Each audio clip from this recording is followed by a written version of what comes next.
Obviously, it's been a point of emphasis for Jacques talking about wanting more aggression in the passing lanes and creating more turnovers. Was this understanding that that Miami team was a little shorthanded, but was this kind of a model for how you guys want to look defensively toward that end? I mean, I think so. We held them under 100 points. And usually everybody get 120 on us. So, you give yourself a chance to win anytime in the NBA you hold somebody under 100 or right around 100. Spencer, 2 straight double-doubles for you. How are you feeling more comfortable with this unit? Obviously, down Ben or whatever, but how are you feeling comfortable just with your role and what you've been bringing to this team these last few games? Oh, no, we miss Ben a ton. We can't wait for him to get back. And obviously, CJ's coming in, scoring the ball at a high level. Dose kept up his ability to shoot the three at a high level. And obviously, Mikal being number one option has been big time for us. So, it's been nice to see. What about you, though? How are you feeling comfortable just with you've been doing seeing the floor these last 2 games with your 2 double-doubles? Just trying to adapt and, assists are a thing that happen when your teammates make shots. So, very thankful for them.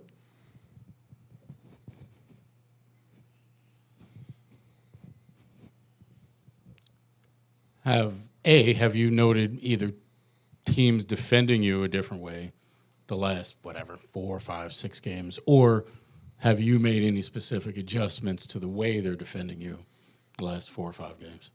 No, I mean, early in the season, I think a lot of teams are trying to find their footing. A lot of teams throw different defenses out there.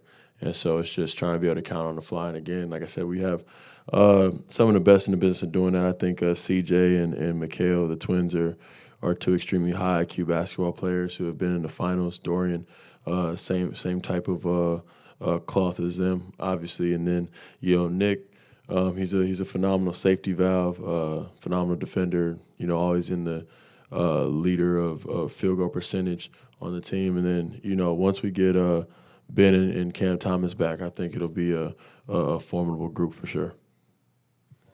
Spence, you're now 5th in assists in all-time Nets history. How does it feel to reach that milestone? Shout out Joe Harris.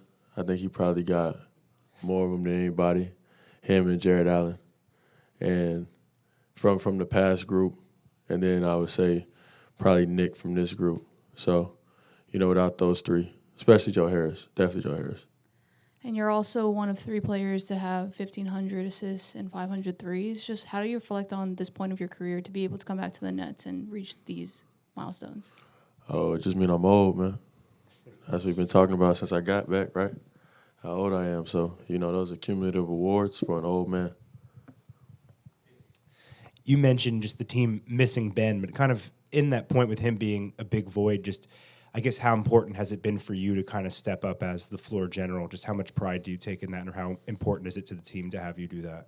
Oh, I can't replace Ben. You know what I'm saying? This team will go as far as Ben and Mikal, and we'll see CJ, obviously, as the Twins take us, and then obviously with Cam Thomas stepping up and being a huge revelation would be bad because we know he can get buckets with the best of them, but just a huge scoring prowess, right? As for me, like I said, I try to fill in whatever role happens. Tonight we were making shots, so just trying to find people. It's pretty much that simple. When those guys come back, we'll see what happens. You look like you've had an improved connection with Nick on some of the lobs this year. Just you talk a little bit about he's obviously known as a defensive force, but some of what he's been able to bring to his game offensively, and kind of where you could see him taking that aspect of his game. Oh man, I mean, he'll hate me for saying this, but. I mean, obviously we know he's not the best shooter in the world. But other than that, I mean, there's nothing on offense that he really can't do. I think you've seen, even in this game, he pushed it coast to coast, found a guy, you know what I'm saying, in the corner for a 3, or it might have been a pitch back for a 3, which is big time. He's gone coast to coast, made plays. He catches in the pocket, can, make plays off the dribble there, whether it be scoring, finishing over, spin move, hook shots, or, finding guys if the help collapses. Obviously, offensive rebounding, finishing plays off the lob, off the pocket pass, et cetera. He's been one of the most talented guys, if not the most talented guy on the team for a long time.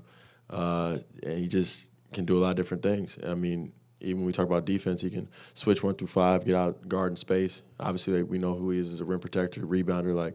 Again, he can do basically all pieces of the game besides shoot. And as a center, you don't really necessarily need that. So, he's a truly complete player, and he makes life easy on all of us, both offensively and defensively. And like I said, a lot of times finishing these plays, whether it be pocket passes or lobs. Do you believe? Are you a big believer in momentum over the course of the season? Carrying over from game to game. And if you are, could you speak to the importance of, considering you were on a 3-game losing streak, getting right here in Barclays and using this homestand to get right? Yeah. I mean, momentum's definitely a thing.